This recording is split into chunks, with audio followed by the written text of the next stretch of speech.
प्यारे बच्चों, बहुत बहुत स्वागत है फिर से आपका एक बार क्लास 10th में। और आज हम फिजिक्स स्टार्ट करने वाले हैं। चैप्टर 10 है reflection of light and refraction. ठीक है, reflection and refraction of light. हम अपने आसपास जो कुछ भी चीज़ें देखते हैं, ठीक है, वो निश्चित तौर पे हम कह सकते हैं कि रिफ्लेक्शन ऑफ लाइट के द्वारा ही देखते हैं, क्योंकि आप प्रकाश को नहीं देख सकते हैं। ठीक है, लाइट को नहीं देख सकते हैं, लाइट के इफेक्ट को आप देख सकते हैं। ठीक है, प्रकाश का जो प्रभाव है उसको आप ऑब्जर्व कर सकते हैं। जैसे मान लीजिए सनलाइट जो है किसी ऑब्जेक्ट पर गिरती है और गिरने के बाद वो क्या होती है, टकरा करके पुनः उसी मीडियम में वापस चली जाती है। ठीक है, अगर रिफ्लेक्टेड लाइट हमारी आंखों में पड़ रही है तब हम उस वस्तु को ऑब्जर्व कर पाते हैं। तो सबसे पहले अगर हम इसको डिफाइन करना चाहें, रिफ्लेक्शन ऑफ लाइट को डिफाइन करना चाहें, तो कैसे डिफाइन करेंगे? ठीक है, परावर्तन क्या है? जब कोई प्रकाश क्या होती है किसी हार्ड स्मूथ सरफेस पे गिरती है। ठीक है, जैसे मान लीजिए ये एक हमारा सरफेस है, हार्ड स्मूथ सरफेस है। जैसे इधर से मान लीजिए अगर ये पेंटेड है, ठीक, जैसे शीशा होता है, और यहाँ से सनलाइट क्या हो रही है, आ रही है। ठीक, और ये सनलाइट आने के बाद क्या हो रही है, इसी मीडियम में टकराने के बाद फिर से वापस चली जाती है, बाउंसिंग बैक हो जा रहा है। तो इसको हम कहेंगे कि ये रिफ्लेक्शन हो रहा है। ठीक है, प्रकाश का परावर्तन हो जा रहा है। ठीक है, यानी उसी माध्यम में दोबारा क्या हो जाना, लौट जाना, प्रकाश का परावर्तन कहलाता है। इसके लिए सहायक क्या होते हैं, हार्ड स्मूथ सरफेस होते हैं। ठीक है, स्मूथ सरफेस यानी रफ सरफेस होगा तब क्या होगा, रिफ्लेक्शन तब भी होगा लेकिन उतना नहीं होगा। कुछ उसका क्या होगा, कुछ उसकी मात्रा अवशोषित हो जाएगी उस सरफेस से, यानी उस पृष्ठ से। ठीक है,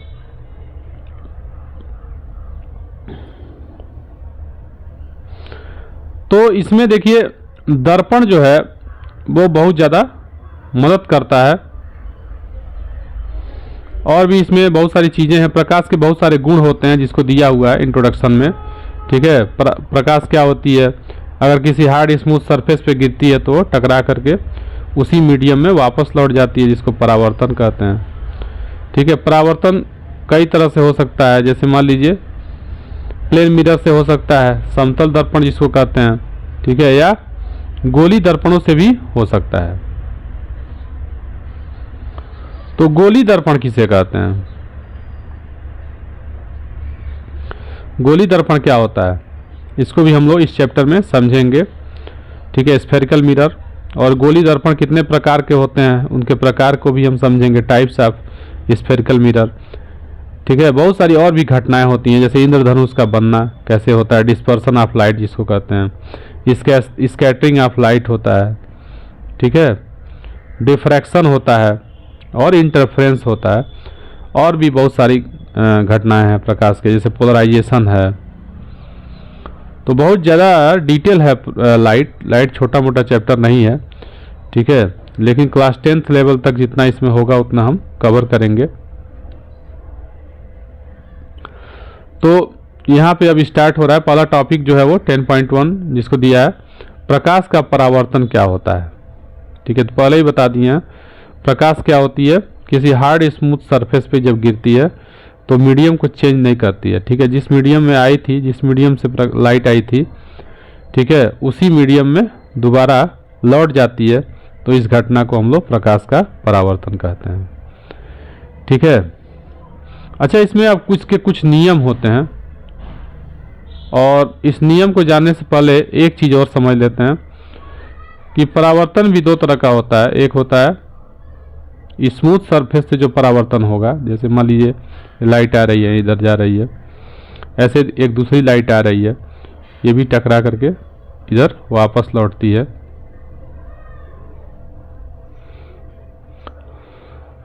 तो अगर स्मूथ सरफेस से ये परावर्तन हो रहा है या रिफ्लेक्शन हो रहा है, ठीक है, तो इसको कहते हैं रेगुलर रिफ्लेक्शन। ठीक है, यहाँ पे क्या हो रहा है, ये रेगुलर रिफ्लेक्शन हो रहा है। लेकिन अगर वही मान लीजिए क्या हो, सरफेस हमारा ऐसे हो, उबड़ खाबड़ हो, ठीक, जिसको कहते हैं मतलब रफ डिफ्यूज्ड सरफेस अगर हो, तो उस कंडीशन में क्या होगा, रिफ्लेक्शन इससे भी होगा। ऐसा नहीं है रिफ्लेक्शन नहीं होगा। जैसे मान लीजिए यहाँ से आ रही है लाइट और ये रिफ्लेक्ट हो रही है, यहाँ अगर पड़ गई तो ऐसे रिफ्लेक्ट हो सकती है। यानी रिफ्लेक्शन की जो फिनोमिना है, परावर्तन की जो घटना है, वो दोनों में हो रही है, लेकिन दोनों में थोड़ा सा अंतर है। फर्स्ट केस में क्या है, देखिए रिफ्लेक्टेड जो लाइट हैं, जितनी रिफ्लेक्टेड लाइट हैं सब एक दूसरे के पैरेलल होंगी, ठीक है। लेकिन अगर वही आपका रफ सरफेस हो तो जो रिफ्लेक्शन होगा, यानी रिफ्लेक्टेड जो लाइट होंगी वो एक दूसरे के पैरेलल नहीं होंगी, ठीक है। तो इस तरह के रिफ्लेक्शन को हम क्या कहते हैं, डिफ्यूज्ड रिफ्लेक्शन कहते हैं, ठीक है।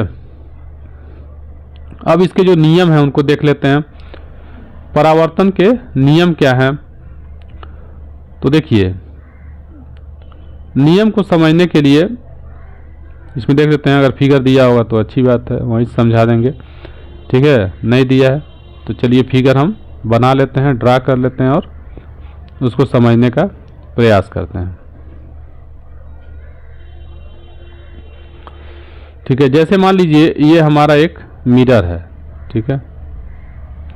नीचे से ये हम जो ऐसे दिखा रहे हैं डॉटेड लाइन से, वो एक क्या इंडिकेट कर रहा है कि नीचे से दर्पण को पॉलिश किया गया है, ठीक है। यानी रिफ्लेक्टिंग जो सरफेस होगा वो ऊपर की तरफ होगा, इस चीज को समझना है। तो ये एक प्लेन मिरर है और नीचे से इसको पॉलिश किया गया है।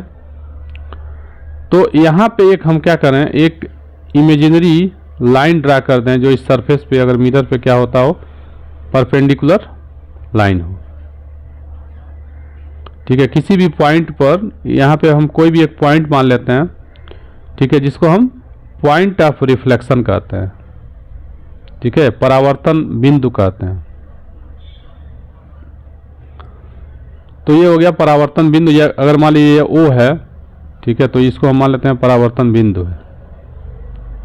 और मान लेते हैं अगर ON यहाँ मान लेते हैं, तो ON क्या हो जाएगा, एक इमेजिनरी लाइन है जो नॉर्मल कहा जाता है, इसको नॉर्मल कहते हैं, ठीक है। या हिंदी में इसको अभिलंब कहते हैं, ठीक है। ये हो गया अभिलंब और ये हो गया परावर्तन बिंदु हो गया। अगर मान लीजिए एक लाइट इधर से आ रही है, ठीक है, यहाँ से मान लीजिए लाइट अगर इस बिंदु पे आ रही है, तो इसको कहते हैं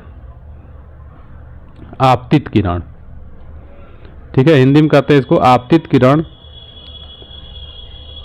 इंसिडेंट रे कहते हैं, ठीक है, इंसिडेंट रे कहते हैं।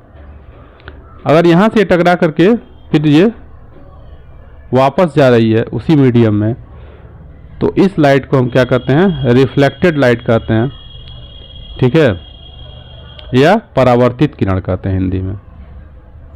आपतित किरण हो गया और परावर्तित किरण हो गया, अविलंब हो गया, ठीक है, पॉइंट ऑफ इंसिडेंट हो गया या पॉइंट ऑफ रिफ्लेक्शन हो गया।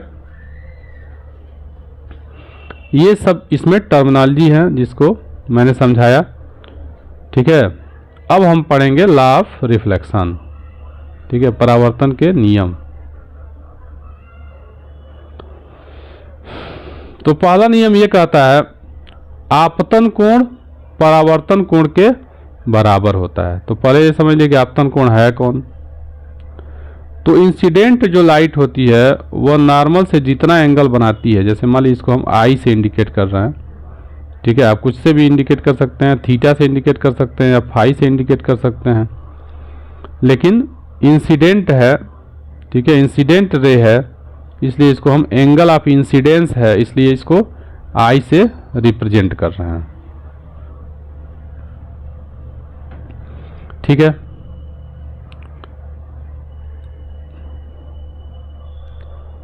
उसके बाद देखिए जो दूसरा हमारा एंगल है, यानी जो रिफ्लेक्टेड लाइट है वो नॉर्मल से जितना एंगल बनाती है, अगर मान लीजिए इसको हम आर से इंडिकेट कर दें या आर से इंडिकेट कर रहे हैं, तो इसको कहेंगे रिफ्लेक्टेड, एंगल ऑफ रिफ्लेक्शन कहेंगे। ठीक है, रिफ्लेक्टेड जो लाइट है वो नॉर्मल से जितना एंगल बनाती है उसको कहते हैं एंगल ऑफ रिफ्लेक्शन। तो इसमें फर्स्ट लॉ क्या कहता है कि आई इक्वल टू जो होता है वो आर के बराबर होता है। ठीक है, angle I equal to angle R होगा। और दूसरा ये कहता है आपतित किरण, ठीक है, आपतन बिंदु पर अभिलंब, ठीक है, और परावर्तित किरण, ये सभी क्या होते हैं, एक ही प्लेन में लाई करते हैं, यानी एक ही प्लेन में होते हैं, एक ही तल में होते हैं। ठीक है, तो देखिए ये हमारा मोबाइल, अगर इस मोबाइल का जो स्क्रीन है इसको हम एक तल मान लें, ठीक, जिस पे आप देख रहे हैं इस लेक्चर को, इस वीडियो को। अगर आपके मोबाइल के स्क्रीन को एक तल मान लिया जाए, एक प्लेन मान लिया जाए, तो उस प्लेन में, ठीक है, इंसिडेंट रे, नॉर्मल और रिफ्लेक्टेड रे, ठीक है, ये सब क्या कर रहे हैं, एक ही प्लेन में आ जा रहे हैं, नहीं आ जा रहे हैं। तो इस तरह से सेकेंड लॉ भी क्या कर रहा है, ये फॉलो कर रहा है। ठीक है, यानी सेकेंड लॉ इसका यही कहता है कि ये तीनों क्या होते हैं, एक ही प्लेन में लाई करते हैं या पाए जाते हैं। तो अभी तक हमने आपको परिचय समझाया, ठीक है, प्रकाश के बारे में। अच्छा, प्रकाश क्या है इसको भी बता दे रहे हैं। तो light is a form of energy, ठीक है, which makes us enable to see the object around us.